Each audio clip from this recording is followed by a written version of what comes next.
All right. Hello. Hey, thanks for watching and tuning in here. This is Dan King from Fist Bump Media headquarters here, and I'd like to take the time to just thank you for watching this today. Our webinar today is on 8 powerful SEO best practices for growth in 2019. I got to say, this year has been really a pretty spectacular year for results, not only for ourselves as Fist Bump Media, but also for our clients and stuff. I'm going to share some things that we've seen over the year, and really particularly focusing on the trends on where they are going into this next year. So I'm excited about this session today because I think it's going to be a really great, powerful one with lots of great tools and stuff that you really be able to take away and really help kind of set your strategy into the next year for some really strong growth. Here at Fist Bump Media, I know last year we had finished with like an average growth of just over 60% year over year compared to the previous year and stuff too. So I was feeling hopeful we'd be able to match that this year and continue such strong growth. And so far this year, we're already averaging over 65% growth. So we're even beating our growth average from last year, which we felt was really strong. So the stuff I'm really showing you today is the stuff that is exactly how we market ourselves, right? So we do different things for ourselves for how we try to watch with SEO, what we're doing there to try to get the traffic that we feel like we need. And it's a tricky thing too, because it's not always being about number one for certain big keyword terms and stuff. Sometimes there's looking for smaller opportunities and stuff too to really capture traffic that others are not even thinking about and stuff. So, but there's some really cool stuff with what's happening with the SEO and things that we can do to launch into this next year and really hit 2019 rolling strong and launch with some really great growth going into the next year. So like I said, we're doing a lot of this stuff ourselves, but we're also seeing a lot of great results with several of our clients who are already doing some of these things. And with that, I'm going to jump back and forth. I'm going to screen share a little bit. I got a few slides, a few other things I want to show you. So we're going to take a look at a few things, and I'm going to jump through pretty quick. Before I do, I will say if you're watching this live, there is a chat pod, right, so that you can chat live if you have any questions. If you're watching on the YouTube channel, it's directly below us. If you're or directly next to us, one side of the screen or the other. If you're watching on the Fist Bump Media website page, webinar page, then that's directly below us and stuff too. So feel free anytime to drop any questions you might have within the chat, and I'll try to pick those up as we go along as it relates. If not, I'll definitely make sure we address any questions here at the end of the session. So with that, 8 powerful SEO best practices for growth in 2019, and the number one practice here is the data, right? It's really to be all about the data. I'm going to screen share again. Like I said, I got some presentations, some things I'm going to show you and everything, but I love this quote. It is a capital mistake to theorize before one has data, right? From Sherlock Holmes. So here's the thing, right? I see organizations, companies do this all the time, where they say, "Hey, I want to do so and so," right? And they come up with these grand, brilliant ideas and stuff too, but the foundation of it is not based on data. And I've seen over and over again where a lot of those ideas have collapsed. Some may do okay, right? But typically speaking, if it's not founded on the data, it's not really going to go anywhere, right? And I think that's one of the biggest things that we like to talk about when it comes to SEO is that we need to look at the data first, right? Because the data is always going to tell us where the opportunities are, what we should be doing, where we should be focusing and stuff too. And then also, as we'll see in a couple minutes, it'll tell us what's actually working for us or not, right? But I mean, here's one of the things I like to look at to kind of give you an idea of some of the data. This is it's a quick report on some search data and stuff. I'm here in the Sarasota, Florida area, and we've got some of the most beautiful beaches in the world. So I just did a quick analysis on a little local company to siestakeybungalows.com, right? And as you can see, I look at some data too about, how they're ranking, how much search traffic is coming. They're even doing some paid ads and stuff too. So we see some of those things, factored into, to where traffic is coming from for them and stuff too. And oh my goodness, look at those backlinks. It's a good amount of backlinks, but with a number like that, I think, hurry up, let's get one more backlink for them. So, just a disclaimer too, these guys are not a client. This is just a random search that I did, to try to pull some stuff up and give you an example, right? But we look at a few things too. What's happening from an organic search, paid search. If you're doing Google ads, what are the backlinks and stuff. We're going to talk a lot about the backlinks in a little bit, but it's good to get an idea of the kind of profile that you have as far as who's sending links back to you, how many links they're doing. Stuff like that too. One of the things I look at in the data quite a bit as well too is when algorithm updates are happening, because those can have a great impact on your search results, right? So it's always important to kind of keep up with what Google is doing, for example, and when they're running an update and stuff, and seeing how that might be impacting your rankings, if it is at all. In this case, you see the two updates listed here in this time frame. Not really impacting the rankings for these guys. So it's a good thing, right? And, Google updates don't always impact rankings for you. It really depends what the update is about. But good data to know, because if there is an algorithm update on Google, and it's impacting how certain types of backlinks and stuff like that are working and how effective they are to your site, then it's important data for us to be able to know, because then we can identify what we need to do to fix and make some corrections and adjust course. But one of the big things too is organic search keywords. In this case, SarasotaBungalows.com, that they're or SiestaKeyBungalows.com, they're ranking for a total of 280 keywords. Important to know where you're ranking for each of those terms, what kind of traffic you're getting from each one.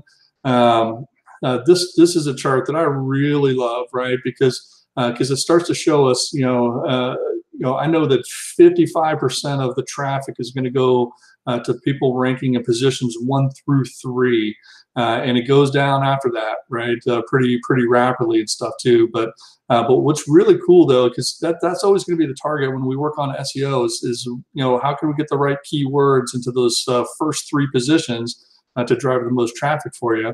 But when we do a lot of analysis and we're helping people with SEO too, some of the most important keywords to know are the ones that are ranking anywhere from 4 to around 30 or so. So that's like the first 3 pages. In this case, these guys have 6 words that are on the first page, but in the rankings 4 through 10, so they're going to get a lower percentage of traffic coming through. You got 11 words ranking on the second page. You got 20 more words ranking on the third page and stuff. And that's the kind of stuff too that we look at and go, that's some low-hanging fruit that really probably won't take a lot to get us the boost that we need to pump them up and hopefully get into or closer to those first 3 positions there. So getting good keyword analysis and stuff too. Right now, this report really only showing the first few results. So we see some in positions 1 and 2 there. But you see when we run these reports too, we see the volume of these searches. So the biggest ones are going to be if there are things showing up on that page 2, page 3 that are getting some good high volume.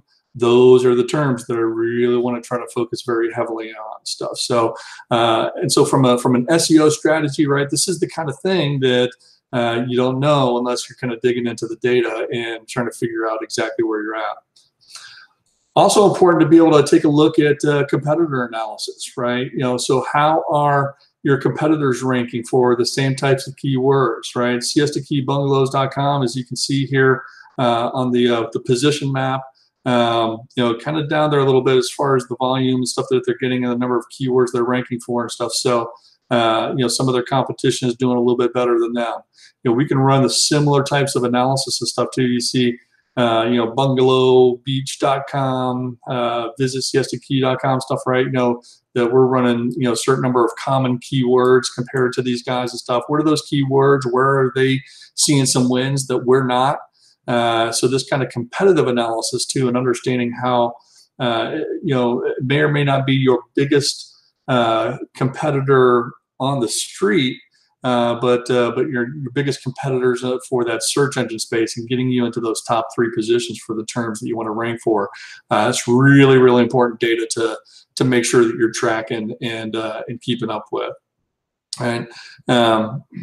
Again, kind of move a little bit quickly, to, understanding things like if you're doing any kind of paid search, how your ads are performing, which ones are getting the clicks that you need. Great data to be looking at as well too. Even kind of comparing, how are your ads running? What do they look like? What kind of keywords are they showing up for? How do they compare then even to some of your competition? So that's a big deal there as well too in the data. Also backlinks, right?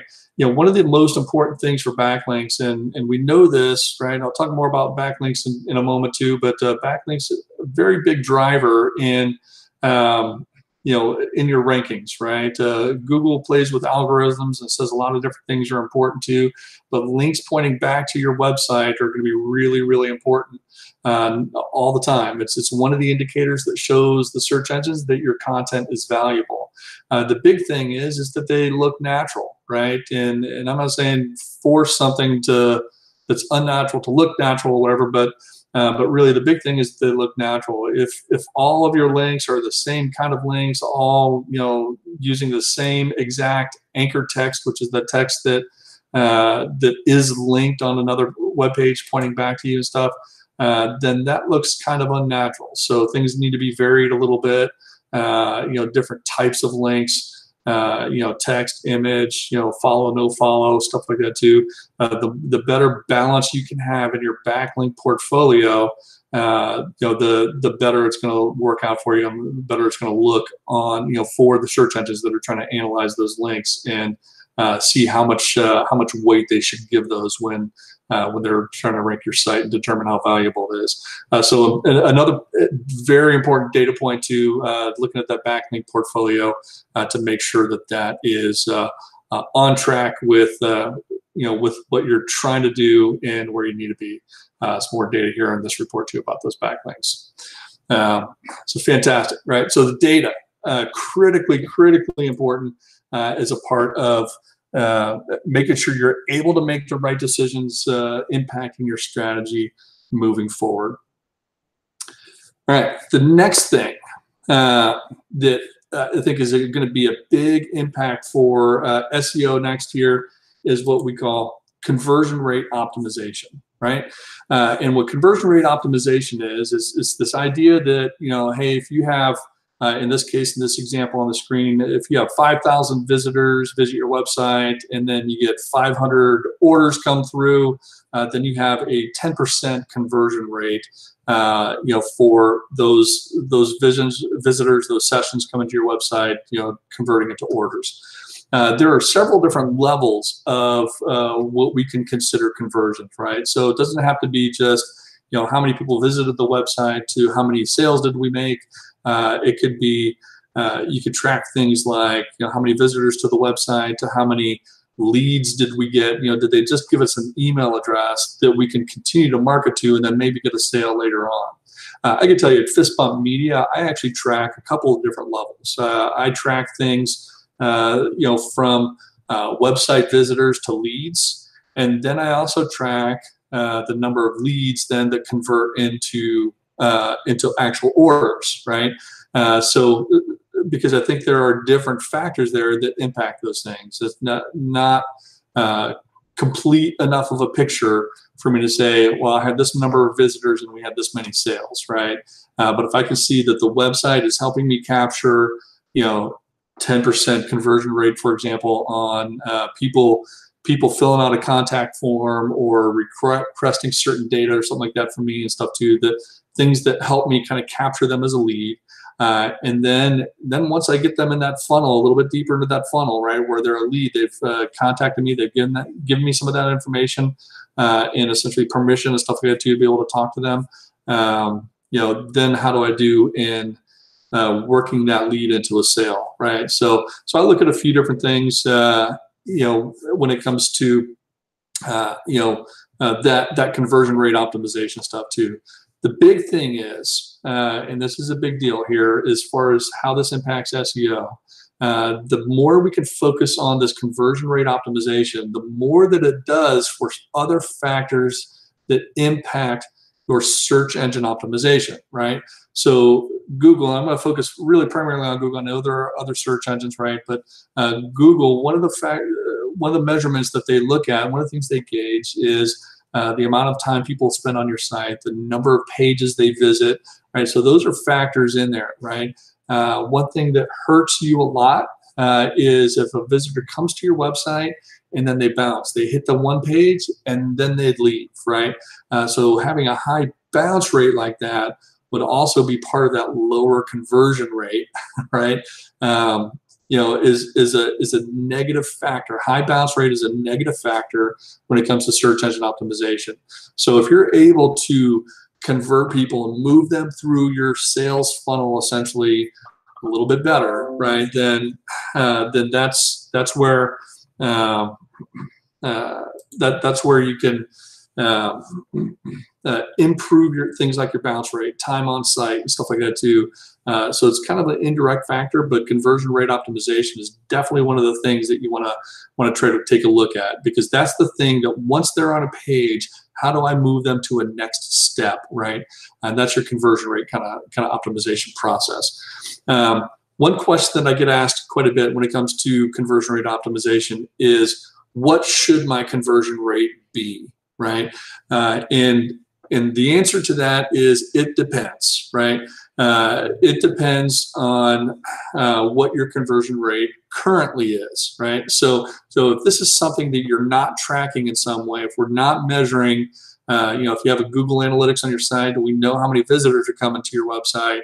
If you're not tracking how many people are then turning into a lead, how many sales you're getting, whatever that looks like, or whatever is appropriate for you, then that's a number to start tracking. If you do have some of that data available about how many you're getting some way, if you just look at how many contact forms are getting filled out, whatever, then we can start with a number, right? We can figure out a number. If your conversion rate is 1% or 50%, it doesn't really matter. What I like to do is benchmark against yourself, right? So what should your conversion rate be?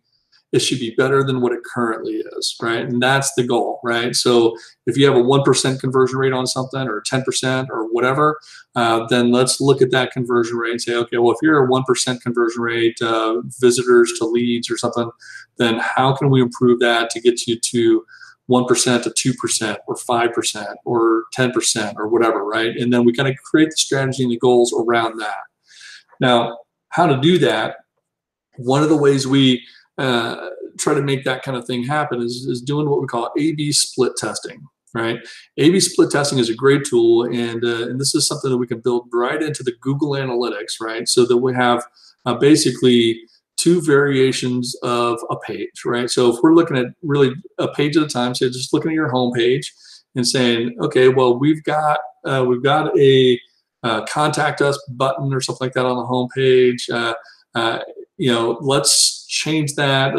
There are a variety of factors you can change. Really, ideally, you don't want to just completely overhaul. Really try to focus on smaller changes. How is the button worded? Where is it placed? What color is it? Things like that. And then basically you'll run two different versions of the same page, right? So if you're doing this test with a contact us button on your home page, right, you'll have two versions of the home page. One, your original, your control, right, plus the variation that you want to try. Okay, and then when this is set up right, what it'll do is essentially over a period of, you define the amount of time. Let's say it's over 3-4 weeks or something like that. We want to run a test. Over the period of the next 4 weeks, half the people that visit the website at random will get the original homepage, the A control variation, right? And then the other half of the people will get the variation, right? The B page. And then what we do is then we track and monitor how many people click through on that button on the original, on the A page, and compared to how many people click through on the B, the variation, on the home page. And then whichever one gets the higher click-through rate is the winner, right? So this is how we deal with, improving conversion rate optimization stuff. We'll take a look at running variations of how we can improve click-through rates to perform different functions on the website.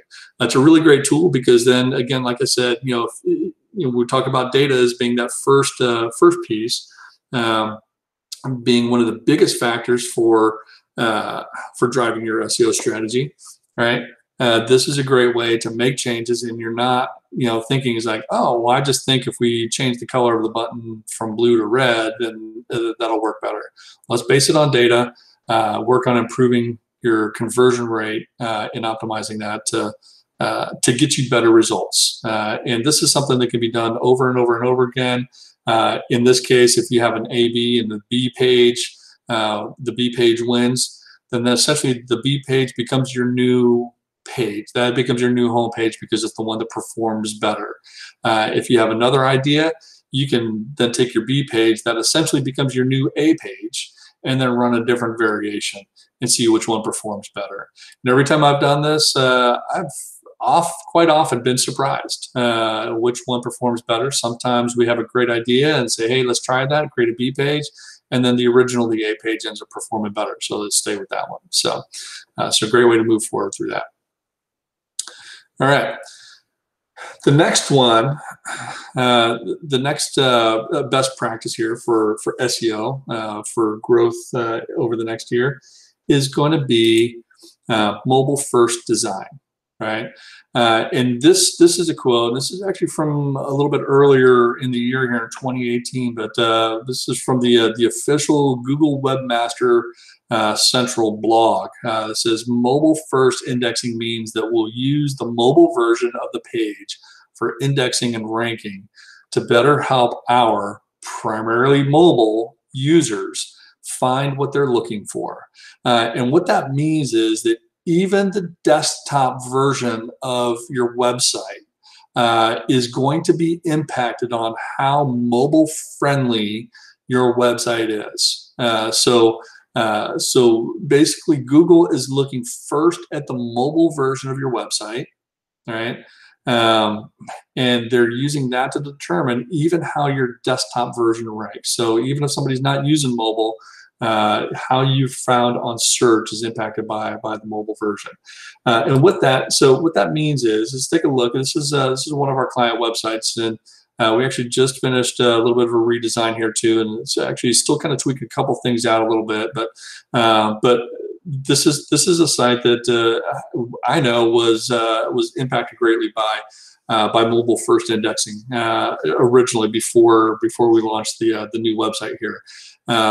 So we made some changes, and we definitely focused on designing this from a mobile first perspective. It's a beautiful website from the desktop perspective, and I'm in kind of my design mode here and stuff too. But one thing I'll show you here is that when we build the website, we definitely want to look at what then does the mobile experience look like, right? So how does that screen look for a mobile visitor? Is it still clean and flow nice? The buttons in the right place? Things shift over. The desktop version, if you saw as I kind of scrolled through, these images were side by side. Now they're stacked for mobile. So thinking about that mobile experience is a big key for making sure that even the desktop version of your website is going to continue to get rankings. So thinking mobile first on design, a huge factor for search engine optimization best practices going into 2019. The next best practice for SEO for growth into 2019 here is content marketing. And I love this idea, this quote here from Seth Godin, big time marketing guru, who says basically that the content marketing is all the marketing that's left, right? And and here's what he means by that. Basically, content marketing, if you're not familiar with the term, content marketing from a business website perspective is when we focus on developing things like blog content, right? These blog posts, that we write for businesses, is a content marketing strategy because we're adding new content to the website. That new content that we add to the website that can be used on social media and drive traffic through social. And if it's a good, valuable resource, that people find on social media, but it's also a way to help us kind of approach adding to our kind of keyword portfolio, if you will, for the website. Now, here's one of my favorite things about content marketing, right? This is another example from one of our clients. So we did a blog post. We did this a little while back, right? What to expect during roof repair and replacement. And essentially, we were developing content and writing a blog post as a resource for clients, saying, hey, just so that they know when we come out to your house, right, this is some of the stuff that you should expect. You're going to expect a lot of noise, protect outdoor furniture, landscaping, what it's going to look like with garage and attic, debris removal, stuff like that too, right? So we just developed a resource that we wanted to make sure helped answer questions. I'll talk more about that in just a moment, right? But it was a great resource for clients as they sign on for a roofing project. Now, from an SEO perspective, here's one of the best things that happened as a result of that. Is that Google, when you Google roof replacement, what to expect, right?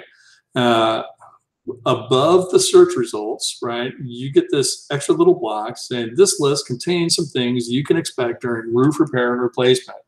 Noise and lots of it, protecting unsecured items. And basically what you're looking at, that list, that bullet list, is the list of things that we created in the blog post, right?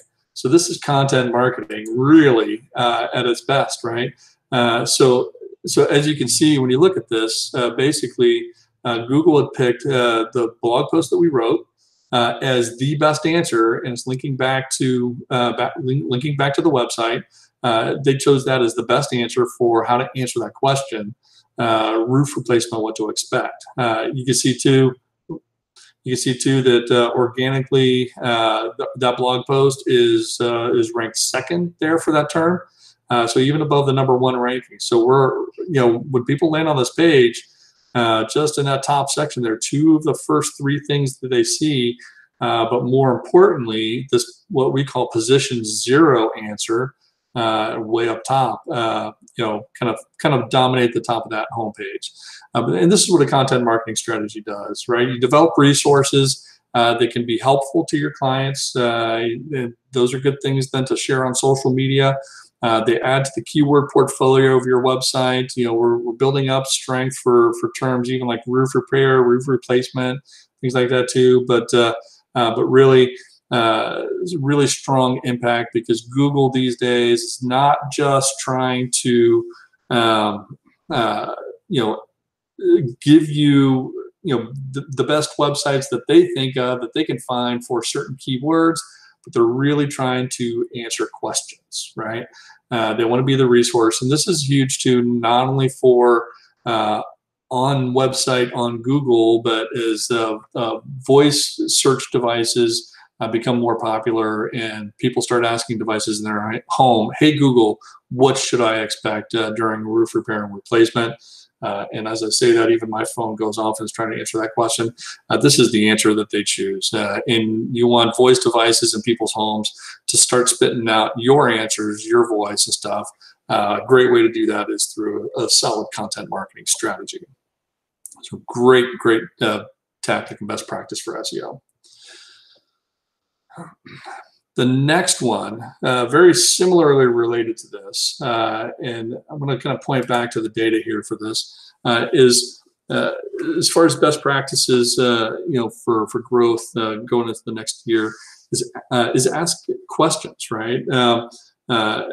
Finding questions, and this may be a little bit small, but one thing I want to point out in this, and I'll highlight some of the things that are really important for you here too, is that this is some of the search data. We looked at some of the data for the Siesta Key bungalows here, in the first one, looking at data.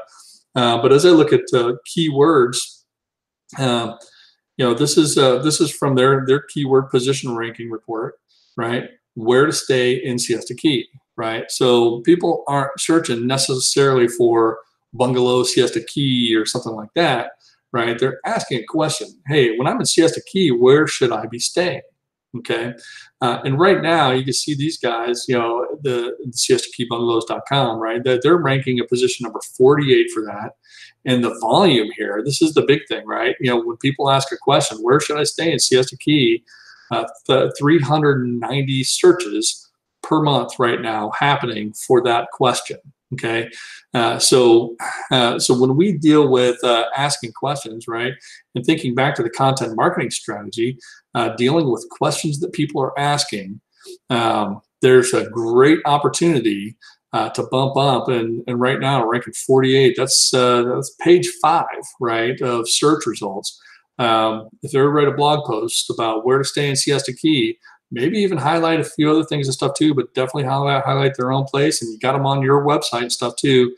There's an opportunity to catch a pretty good bunch of that 390 people doing that search within a given month. That could result in, and if you're doing your job with conversion rate optimization as well too, that could result in a lot of great leads and a lot of great sales, right?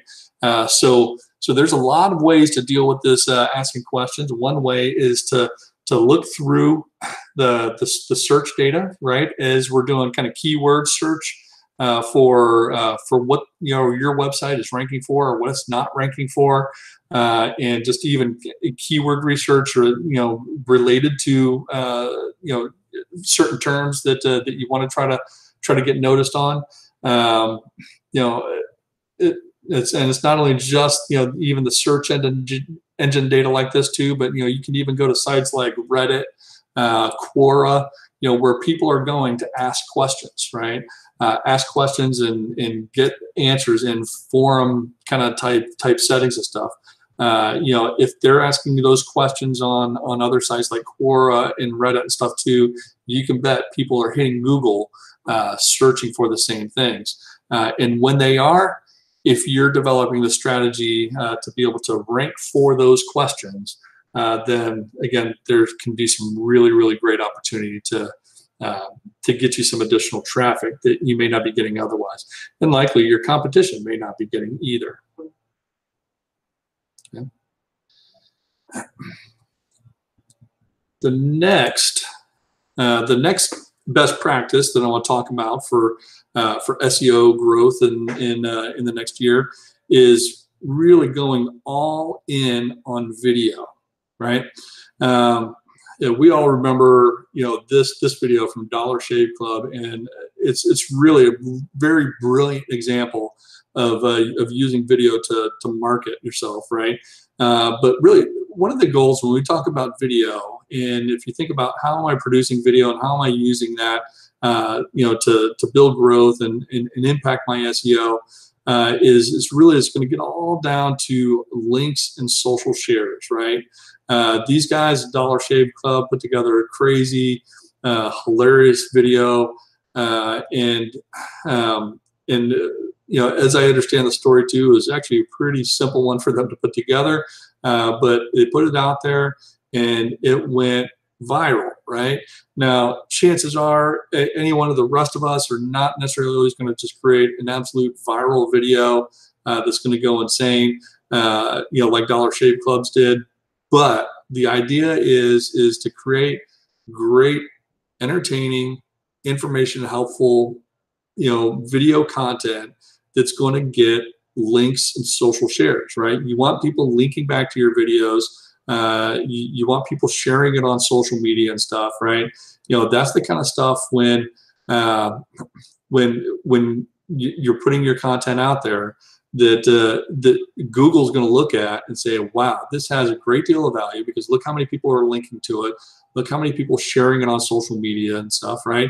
Those are signals that, give really strong indications on how your website is performing, right?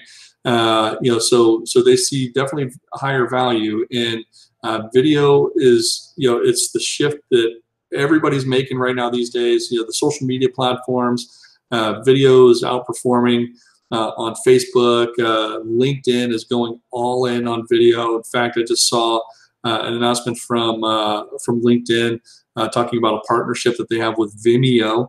Another one of the big video platforms like YouTube. Nearly as popular as YouTube, but they're doing some great stuff in Vimeo. Very cool platform where you can share your Vimeo videos as native videos in LinkedIn, which is going to be, I think, pretty big over there too. So everybody's making that shift. The video content it's what people are consuming the most, right? In a world where where we even talk about blogs and writing content and creating even things like infographics and things like that. Video is a major factor. Not to mention too, if you've got video on your website, that's where you're sharing it. You can do things that might increase the amount of time people are spending on your website, right? Using video and blog posts, stuff like that. But as you're thinking about your video strategy, here are a couple things that you need to be thinking about. A couple of questions you need to ask yourself as you're creating video, because it's super easy to create video these days. You could pick up your phone and just start recording. And I'm not saying that's bad strategy. I think it's brilliant strategy. But here are some questions you need to be asking yourself as you're doing this and trying to create a great video strategy. Is my target audience going to be interested in this? Right? I see a lot of people create videos and stuff that they think are going to be interesting, that they think offer great selling points and stuff too. But the shift is get away from what you think and what do you believe your target audience is going to think. Is this something that somebody will sit down and go, wow, that was awesome. Oh, that was hilarious. I need to share this. Whatever, right? Because that's going to be where you want to try to focus really the majority of your attention is creating content that you believe other people will want to share, right? So it doesn't matter how well you think you've communicated your mission statement for your company or anything like that. People may not be interested in that, right? Think of that Dollar Shave Club video. That they advertise their product really just by making a pretty bold, pretty hilarious statement. And that was something that when you think back and you kick back and go, so you can imagine that people are going to want to share that, right? So slideshows featuring your products and declaring your mission statement that you got the best customer service, compared to your competition, may not be something that really hits that mark. So what is, think about that. What is your target audience going to be interested in, right? What are they going to be interested in? The next question is, would I link to this if I came across it? So step away, right? Again, don't think about yourself as trying to share your stuff, right? Think about if you came across that video, if you were on Facebook or on LinkedIn or wherever, and you saw this video pop up in your news stream, would you want to link to it? Would you want to share it? Share it in your feed and stuff. You saw it on YouTube. You want to put it on your website because you think it's that great. So ask yourself that question as a user. How do you feel about the content if you just came across it? And the third question here too, and I think this is a huge one, is does it evoke an emotion, right? I think very often when we think about putting together videos, it's really easy to kind of, again, try to list my features and benefits and stuff like that too, but hitting an emotional tone in there somehow, it may not necessarily be an emotional tone that you try to display, but connecting with an emotion that other people are going to have. Is there something? Is there something that they fear, right? In the whatever you're trying to feature helps kind of calm that fear. Is there some kind of extreme joy that they want to experience, and you can help get there. We see with Dollar Shave. Is that are you able to kind of strike the funny bone, right, and get somebody to laugh and feel happy and good about themselves? You look at a lot of TV commercials today, right? They do the same thing, right? It's just a lot of the commercials are not so much about featuring their product, but about making you feel a certain way and associating that feeling with your product, right? So the same thing holds true within the videos and stuff too. Are you striking some kind of emotion, fear, happiness? Those things are very, very big drivers. So how are you associating your product with those emotions? Yeah.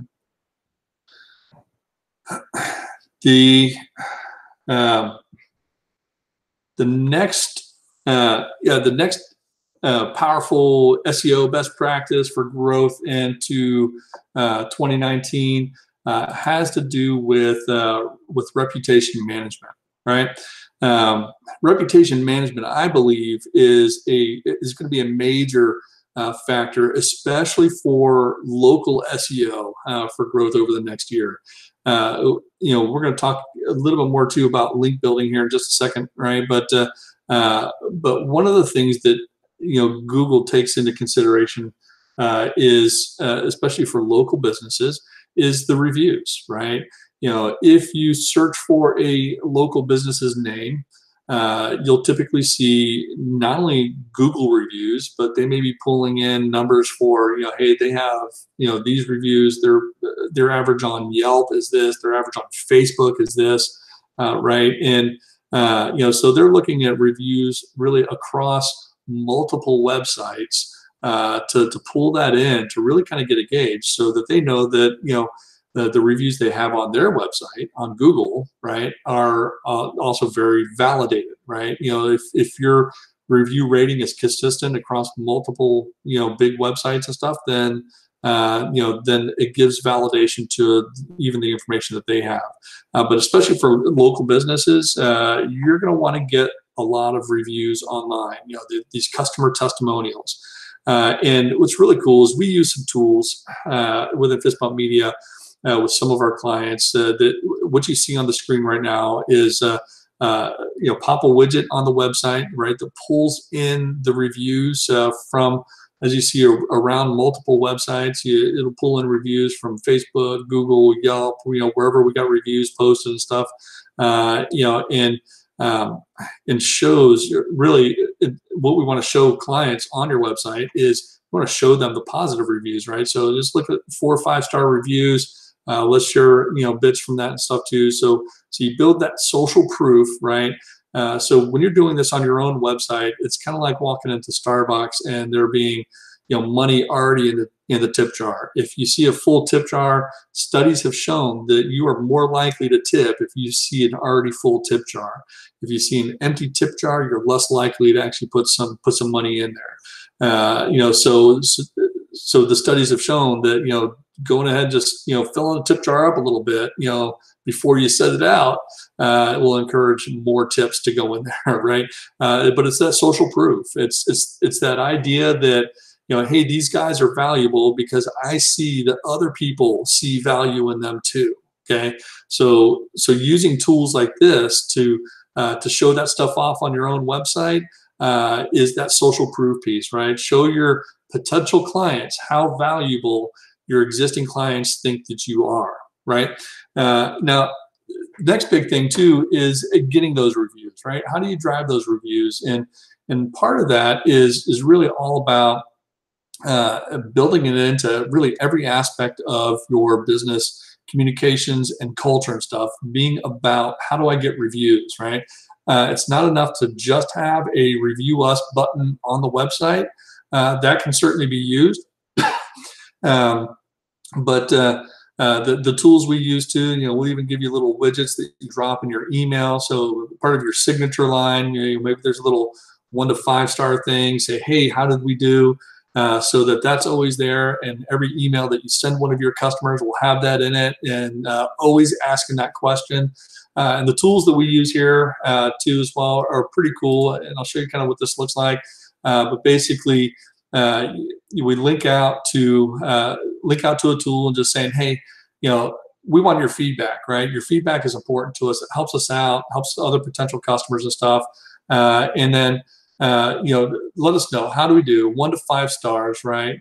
You see bad, subpar, okay, good, great, right? So if somebody clicks on 4 or 5 stars, gives you a positive review, then it pops up and says, hey, great, thanks, we appreciate that. Now, would you mind going ahead and hitting up one of these websites, right? You're already logged into Google, you're already logged into Facebook, whatever, right?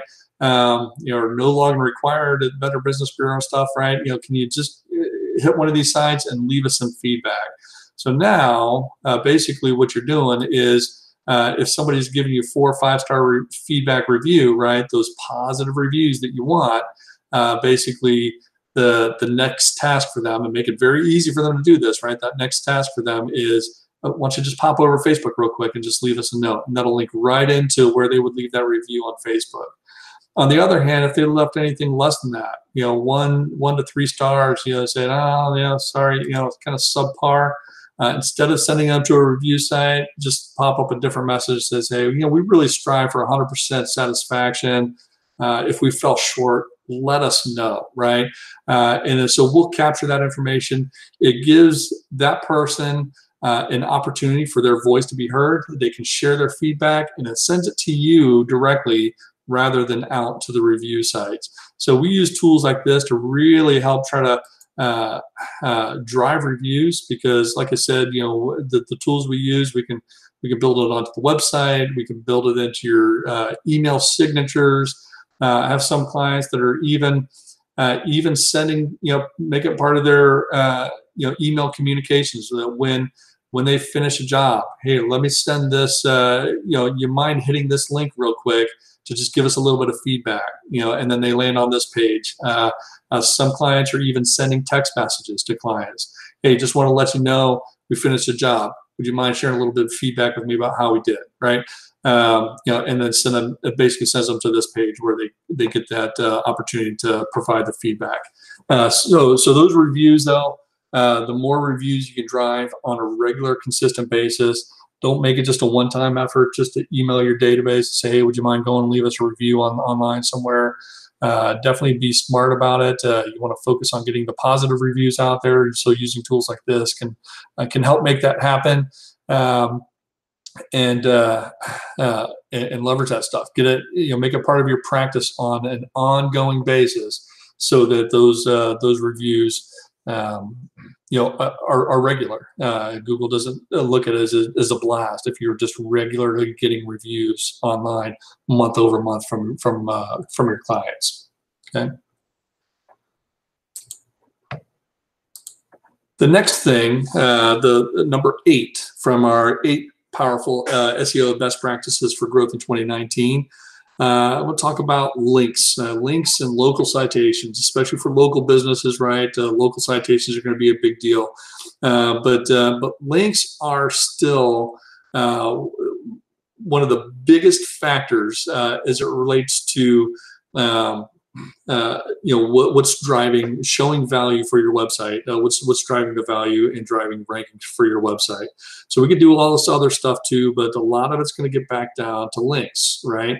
So what we see on this chart here too is that really, for positions ranking number 1 through 10, in one big study that I know has been done, you see the ones that are in position number 1 have a lot more referring domains linking back and pointing back to their website than those in positions 9 and 10 down at the bottom of the first page even, right?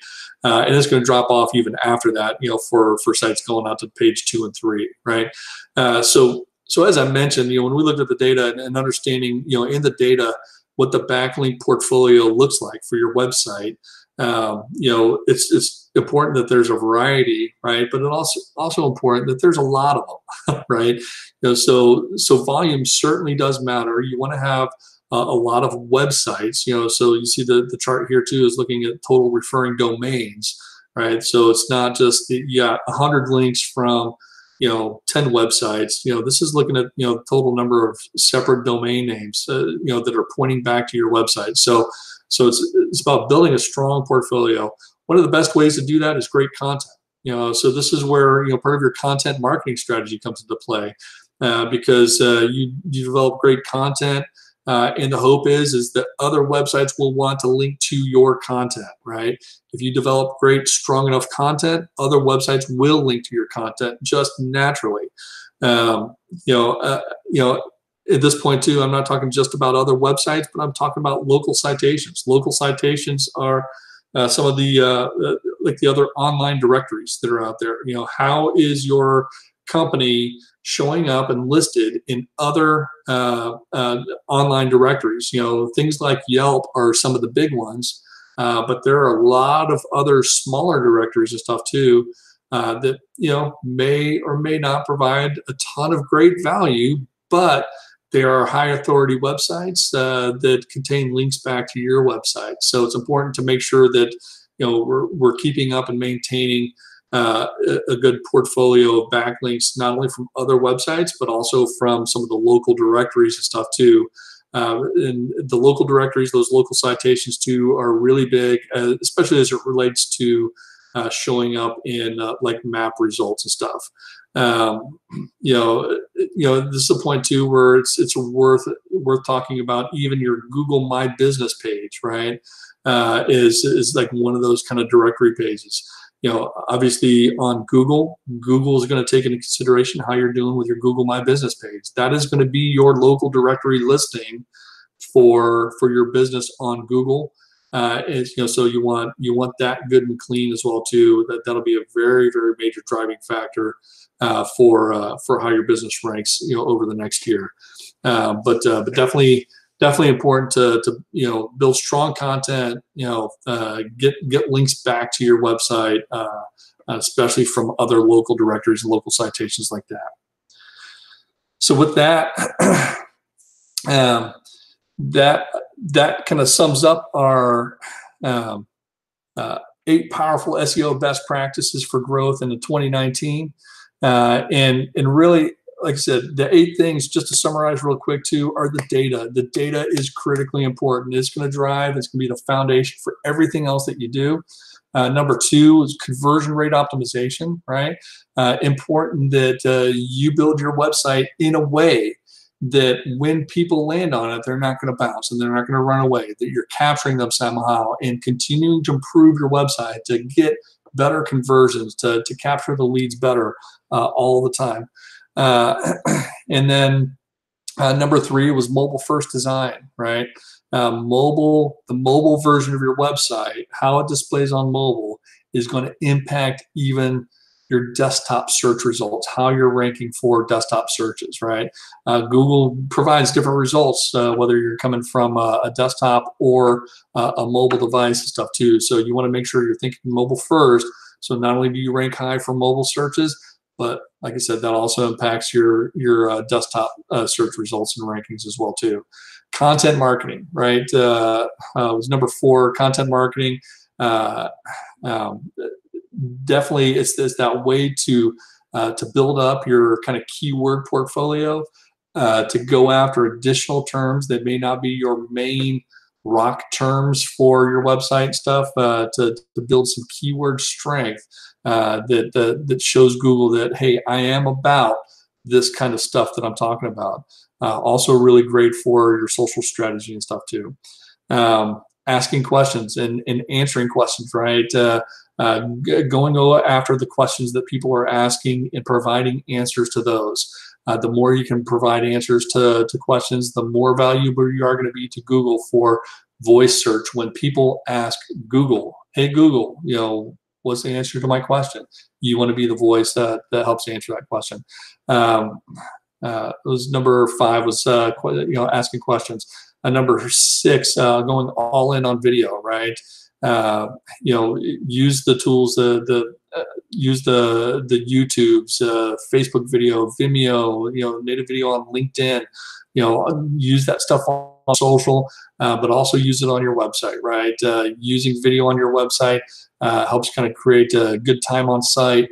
Helps create people linking back to your website and stuff. To access that video. Number 7, reputation management, right? It's all about having a good reputation.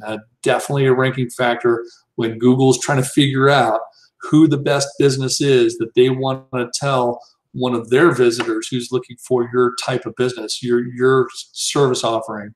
One of the biggest factors they're going to be looking at from a local perspective is how well respected you are, and it's your reviews that actually drive that. And then number 8 was links and local citations, right? No matter all the stuff that's out there, links are still the single biggest driver driving people back to your website. But more importantly, from a search engine perspective, they're sending the signals saying that your website is valuable, right? And so therefore, they can trust that you know what you're talking about and that you're going to provide a good answer to people that are coming to them looking for those answers. So thanks for your time. Appreciate that. Don't see any questions in the queue right now, too, so we'll go ahead and end this. But if you do have any questions, you can hit me up directly at dan@fistbumpmedia.com. I'm always happy to chat. And if you're watching the replay of this later on too, definitely look below too. Would love to give you a free website audit. Use the tool below to just get a quick audit on your website to see how it's set up for SEO, and even give you some tips and pointers and stuff too for how you might be able to make some improvements. And also hit me up if you just want to chat. Love to give you a consult. Maybe even a free consult if you mentioned that I told you to do so from this webinar video, and give you some time. Just talk strategy, no sales, no nothing. Just happy to talk strategy and see if we can help you figure out what the best plan of attack for your stuff is going to be going into the next year. Thanks, big fist bump for you, and have an awesome day.